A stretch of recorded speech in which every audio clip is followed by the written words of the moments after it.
Yo te pregunté sobre la reunión entre Petras y Coelho y contaba de quién era cada uno de los dos y para entender un poco mejor. Bueno, James Petras es un famoso sociólogo norteamericano que ha trabajado muchísimo sobre el tercer mundo y que ha venido muchísimo en Argentina, Brasil. Tiene una columna todos los lunes en una radio uruguaya. Se puede leer la columna también en la revista que yo dirijo, porque cuando recibo la transcripción del texto lo publico. Es especialista en política internacional. Y sobre todo conoce bien el tema latinoamericano, claro, Uruguay, Brasil, Argentina, de hecho lo conoce muy bien. Y han venido muchísimas veces del país y eso le ha permitido interactuar con la gente. Él de izquierda, es un marxista, no se dice marxista, pero lo que te quiero decir es que él, como pese a ser un sociólogo importante, sin embargo desconocía la capacidad industrial que tenía Argentina. Y el caso del Elvio Coelho era un burócrata de la Unión Industrial Argentina, porque hacía siempre equilibrio entre los grandes factores de poder que conformaban la Unión Industrial Argentina en esa época. Pero que había un sector muy racional. Es un de Mendiguren de los primeros años 70. Exacto, pero sí de Mendiguren por lo menos era más industrialista, porque él tenía que amalgamar los intereses de Aciel, que eran las grandes empresas extranjeras acá, y muy vinculadas a capitales norteamericanos sobre todo. Ahí estaba Martínez Dios, ahí estaba Sindar, por ejemplo. Él vinculaba los intereses con Sindar. Martínez Dios después él es presidente de la Unión Industrial Argentina después. Él renuncia al cargo de presidente de la Unión Industrial Argentina para asumir como ministro de Economía fíjate la asociación entre capitales y militares, que en un momento es presidente de Asindar Alcides López Sufrán, que era un militar represor, de los más duros de la dictadura de Onganía. De lo más duro del represor del Citrax. La represión es muy fuerte, ahí es cierto lo que dice Raúl, también de acuerdo. Eran capitales muy vinculados a los militares, los captaban, los ponían como funcionarios, pero que eran, y también pertenecían a la rosca oligárquica nuestra. Por ejemplo, una de las familias tradicionales de ellos eran los Acevedo. Los Acevedo eran una familia muy rica. Ahora el que es presidente es descendiente de esa familia. El que viene por la aceitera general de esa, Miguel Acevedo, es familia de la misma familia Acevedo que eran los dueños de Hacienda. Y después se vinculan a otra familia, porque después Hacienda funciona a Gurumendi y funciona a Mondi, también funciona con Gurumendi. O sea, son industriales, pero industriales muy vinculados al capital norteamericano, muy vinculados a la patria contratista, al aparato burocrático militar, que fue la dictadura militar, los gobiernos militares que tuvieron durante muchísimos años. ¿Cómo es ese vínculo con el capital norteamericano? ¿Vía créditos o vía...? En esa época básicamente por asociación. En esa época se asociaban, tenían porcentaje de capital. En esa época no era tanto vía crédito. Comienza vía crédito con el 76. Hasta ahí se asociaban. Ponían capital cada uno, veían como... y se amalgamaban y se asociaban. Así, o sea, lo que después te daría lugar al movimiento industrial argentino, eran los sectores más reaccionarios y más pro-norteamericanos que tenía la burguesía industrial que opera en Argentina. Y los sectores que después dio lugar al MIN, al Movimiento Industrial Nacional, ahí está de Mendiguren, eran pequeños y medianos sectores más vinculados al mercado interno y más vinculados a la experiencia del mercado nacional. Hoy es más claro y más nítido eso, porque vos ves que la Unión Industrial Argentina hoy, si bien hoy lo pone Acevedo, que es una familia ilustre, siempre ha puesto hombres como de Mendiguren, no me acuerdo ahora este impresentable que estaba antes, que tiene un ojo más chico que el otro, que hablaba de cualquier... Siempre puso, por no poner directamente a la Ahora me acuerdo, no me sale el nombre. No me sale el nombre. ¿Quién maneja la Unión Industrial Argentina? Que en estos momentos, obviamente, que son los Pagani de Arcor, que es Techín es un gran operador, y ellos son los dos básicamente visiones. Y después tienen otros sectores, no son sectores industriales, pero que tienen peso en la Unión Industrial Argentina, como es el caso de Pescarmona o el caso de Pérez Compán, pero los dos principales son Arcor y Techín, son los dos principales hoy en día. Y las aceiteras. 15 de julio de 2017, los dos dueños de la Unión Industrial Argentina, y se ponen de acuerdo, se pelean entre ellos, desapareció la bulla, es Arcor, los Pagani y los Roca. Y los Roca bueno, como detalle de color, fueron los Pagani fueron los que le dieron aire a la carrera de Domingo Felipe Cavallo, o sea, la carrera en política. No como sino fundamentalmente, eso tampoco es casualidad. Ellos tienen una fundación mediterránea, que ellos la bancaron. La bancaba en ese momento la burguesía industrial de Córdoba. Industrial y constructora de Córdoba, porque estaban los Rogio, estaban los Pagani, ahora me acuerdo de otro apellido también, que tenía un banco que hacía obra, que hacía construcciones y departamentos. Había varias familias. Pregunta, la familia, Piero Astori. Ahí está, Piero Astori, los Astori, exactamente. ¿A qué se dedicaban? Pues nunca... Piero Astori. Eran constructores, tenían un banco propio, que tampoco me acuerdo el nombre. ¿Suquía puede ser? ¿Qué? ¿Del Suquía? No, Suquía de Rogio. El banco de Suquía de Rogio. Pero te digo, en ese momento ellos tenían, el banco era para financiar la venta de departamentos. Muchas de las propiedades en Córdoba pertenecen a los Astori de los Rogios, que son los grandes constructores de ahí. Los grandes, el cemento se llama Cartellona. Corsemar. La familia de los dueños Cartellones. Corsemar. ¿Cómo se llama? La fábrica se llamaba Corsemar. De cemento. ¿Puede ser? La que le llevaba la competencia a Loma Negra. Bueno, pero que eran de Córdoba y que eran los Pinetti, todas esas familias que eran tradicionales de Córdoba, fueron los grandes. Por eso Córdoba ¿No eran de Mendoza? No, Minetti era de Córdoba, ¿te acordás que eran, inclusive tenían molinos? Vos te confundís con Menotti y Poscarmona, que era... No, pensé que era... Minetti, los Astori, los Rogios, son todas familias burguesía cordobesa, que es una burguesía que tiene, vos sabés la importancia que tiene la piedra calcárea en Cali Cemento, que tiene ese norte natural de tener sierras enteras de piedra calcárea, y que a su vez tienen la mano de obra y que se industrializó muy fuerte a partir de la época de Frondizi con la recreación de las industrias automotrices, todo hecho de Córdoba, que era una provincia agraria, una provincia muy fuerte. La ciudad de Córdoba, una ciudad bellísima, una ciudad que se edifica sobre la base de la ciudad vieja, sobre el pozo que vive la ciudad de Córdoba, que habían hecho los españoles. Ellos edifican esas grandes ciudades que tenemos hoy, que es uno de los épicos más grandes como ciudad, gracias a las construcciones que tuvieron. Y la relación, vos hablaste de la historia de la salud en Argentina.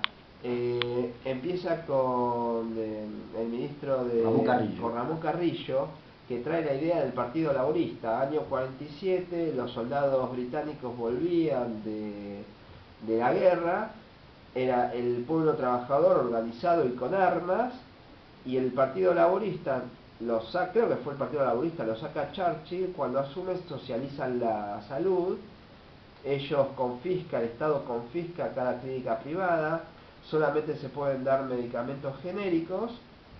Creo que dejaron solamente un hospital, que era el hospital de los masones o algo así, pero está identificado con la simbología masónica, que era para masones desahuciados o algo así, pero el resto de los hospitales son todos públicos ahora en Inglaterra. Y a vos te descuentan del salario un porcentaje que va a financiar el Ministerio de Salud, que es nacional. Esa es la idea que trae Ramón Carrillo a la Argentina y cómo se implementa. Bueno, pero lo que pasa es que nosotros tenemos una base muy importante en la salud pública. Los gobiernos conservadores han hecho, sin embargo, importantes avances en la salud pública.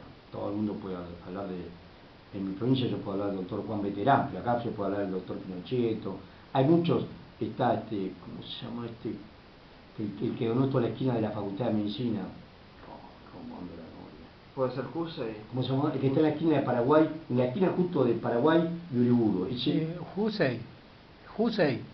Bernardo Jusey, el premio Nobel. Tuvimos 3 premios Nobel, por supuesto. Jusey fue uno de ellos, Bernardo Jusey, pero en la parte... Descubrió la transfusión de sangre. La Fundación Campomar, o sea, los ricos de este país habían donado habían hecho bastantes inversiones, el Tatín en lo que hace a investigaciones cardiovasculares, no puedo acordar. No importa, pero hay una placa. Costa Bueno, o sea, una familia tradicional que donó todo ese edificio enorme que es toda la parte de enfermería. O sea, ellos... Por eso a Esteves Boero, que era del Partido Socialista Popular, le encantaba Esteves Boero, socialista y estanciero. Bueno, Costa Bueno puede ser que sea pariente también, de hecho no lo sé, nunca lo hablé, pero eran familias que donaban mucho, o sea, los conservadores hicieron bastante por los hospitales públicos, por la salud pública. Estuvo el doctor Gutiérrez, por eso está en el hospital, o sea, nosotros tuvimos la fiebre amarilla en la guerra del Paraguay, hubo mucha inversión pública en salud. Pero, por supuesto, vos ves al hospital público, el mismo médico que te atendía en el hospital privado te atendía en el hospital público. Y eran médicos de primerísimo nivel, como tuvo la Argentina, gracias a la gran facultad de medicina que tuvo tanto acá como en Córdoba, que fue la base de grandes médicos, y a ellos, como me recordaba Raúl recién, el doctor Bernardo Houchay, que fue el premio Nobel. Pero lo que le viene en cuenta a Carrillo era santiagueño. una provincia, es pobre ahora, mirá lo que llega pobre. Él se da cuenta, Carrillo dice que la peor enfermedad es la pobreza, que lo que había que erradicar era la pobreza, que la causa de la enfermedad, que había que hacer más una tarea preventiva que de salud en sí mismo, porque la causa, el mal de echar, los problemas de intoxicación, los problemas con el agua, es la principal causa de las enfermedades en la Argentina, que había que erradicar eso. O sea, hizo toda una tarea de prevención, lo primero que hizo fue una gran tarea de prevención, después por supuesto aumentó fuertemente la dotación de las camas de los hospitales, construyó unos hospitales, creó escuelas de enfermería, todo eso también, todo eso le dio la impronta de apoyo del Estado y el apoyo que tuvo el peronismo, todo el gobierno de Perón tenía claro que había que hacer una política importante con la salud pública. El gobierno de Perón, como todo gobierno nacional y popular, tuvo claro que había que ser muy fuerte en la salud pública y muy fuerte por la educación pública. Eran dos, ¿cómo te puedo decir?, dos armas indispensables para cualquier gobierno que siga nacional y popular. Y Carrillo fue el que lo sujetó. El problema de Carrillo estuvo que al final hubo un brote de poliomielitis y la derecha aprovechó para decir que no se habían tomado todas las medidas de prevención del caso. Él, que fue un médico sanitarista que basaba toda su política en la prevención, sin embargo lo acusaban de no haber tomado las medidas preventivas necesarias para el brote de poliomielitis que tuvieron al final del gobierno de Perón a fines de la década. Que fue mundial y que no se había descubierto la vacuna, porque los primeros años de mi vida, no me acuerdo si es exactamente 56, 57, el doctor Jonas Salk descubrió la vacuna cuando ya estaba la pandemia en todo el mundo, y eso fue una salvación de muchos niños, y después el doctor Sabin descubrió la vacuna en gotas que nos daban para gran alegría en un terrón de azúcar en la escuela. Nosotros le damos la Sabin oral. La Sabin oral era la vacuna. Te ponen la gotita y te daban. Sí, obviamente que después el avance de la ciencia permitió eso. Carrillo ha dejado una escuela de médicos sanitaristas y el peronismo ha sabido tener médicos, ministros de salud que han sido discípulos de Carrillo. Y después Onganía, ¿qué hace con las obras sociales? Ahí viene el problema. Yo te quería pasar un comercial solamente al recalismo. También el recalismo tuvo lo suyo en salud, también tuvo grandes médicos sanitarios. Nosotros tuvimos un médico que se llamó Oñatiglia, que se creó una ley de salud, la salud. Nosotros con el recalismo del 63 al 76 con Iria, tuvo también una destacadas figuras en la ley de salud. Y yo quiero decir que ahí, junto con el doctor Oñatiglia, me hace la vuelta a la vida, estaba Plácido Nosiglia, que es el padre de Coti Nosiglia, pero Plácido Nosiglia fue un santo varón, y el doctor Sergio Provenzano, que eran las manos derechas de Oñatiglia. ¿Qué hace Onganía? San Sebastián, ¿qué hace? Le da el 3% del aporte salarial, en vez de que lo aporten al Estado. Entonces me decía vos que vos tenías que aportar al Estado. Era así, se aportaba. Claro, en vez de que vos aportabas tu salario, vos tenías así votación de descuento jubilatorio, tenías un descuento para la salud pública. Y acá le da al sindicato, le da una caja, pero nunca quiso hacer eso. Sabía el poder que le estaba dando a la burocracia sindical. Perón siempre tuvo ese coqueteo con la burocracia sindical. Empezó diciendo con los dirigentes a la cabeza o con la cabeza de los dirigentes, y después terminó diciendo ese patético discurso del 1 de mayo del 74, estos hombres sabios y prudentes por los dirigentes sindicales. O sea, en esa ida y venida que ha tenido el peronismo, él sabía que no le podía dar el manejo de la obra social porque el cielo no los paraba. Y eso todo lo contrario, gracias al manejo de las obras sociales, el macrismo, por ejemplo, tiene el control que tiene sobre los sindicatos. La pasividad que muestran los dirigentes sindicales que se tragaron esta semana una terrible represión del gobierno de Campismo sobre los trabajadores de PepsiCo, una empresa que cierra su planta ganando muchísima guita, y así lo confirmó la justicia esta semana. En ese contexto, los sindicatos fundamentales de la CGT se quedaron quietos y no se llamaron una movilización para el 22 de agosto. ¿Qué quieren? ¿Quién se va a acordar de la represión del 22 de agosto? ¿Va a ser por la muerte de Evita? ¿Va a ser por los muertos de Trelew? La misma fecha, 22 de agosto del 52, 22 de agosto del 72, las muertes de los guerrilleros en Trelew.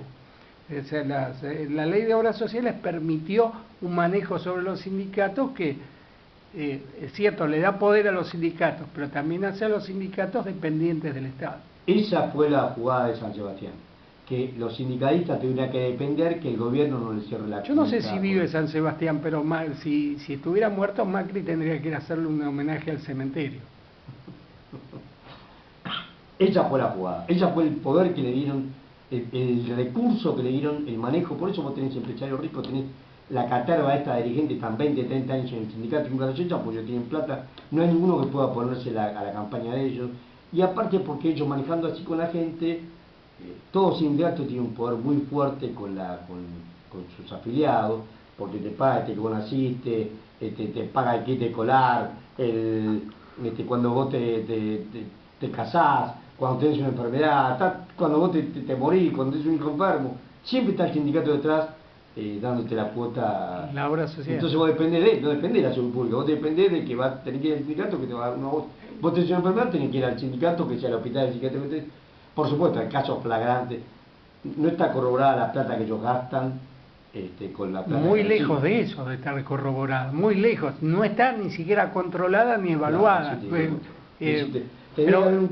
y desde el punto de vista político es peor, crea trabajadores que se desentienden del problema de la salud pública, porque total, nosotros los metalúrgicos, los camioneros, tenemos nuestra sociedad que anda un fenómeno, ¿viste? Es más, legitima conducciones absolutamente traidoras, porque empleado de comercio que tiene hace más de 40 años al dirigente Armando Cavalieri, no le da ningún convenio bancable o sopasable a los trabajadores, pero lo tiene clínicas de primer nivel, tiene Parque Norte para darle a los trabajadores, entonces sirve para legitimar a conducciones absolutamente espurias. Es así, totalmente espuria, y lo hemos demostrado hasta el cansancio, la historia argentina ha demostrado hasta el cansancio, el poder de la burocracia sindical, como un verdadero caballo de Troya en la fila de los trabajadores, es eso.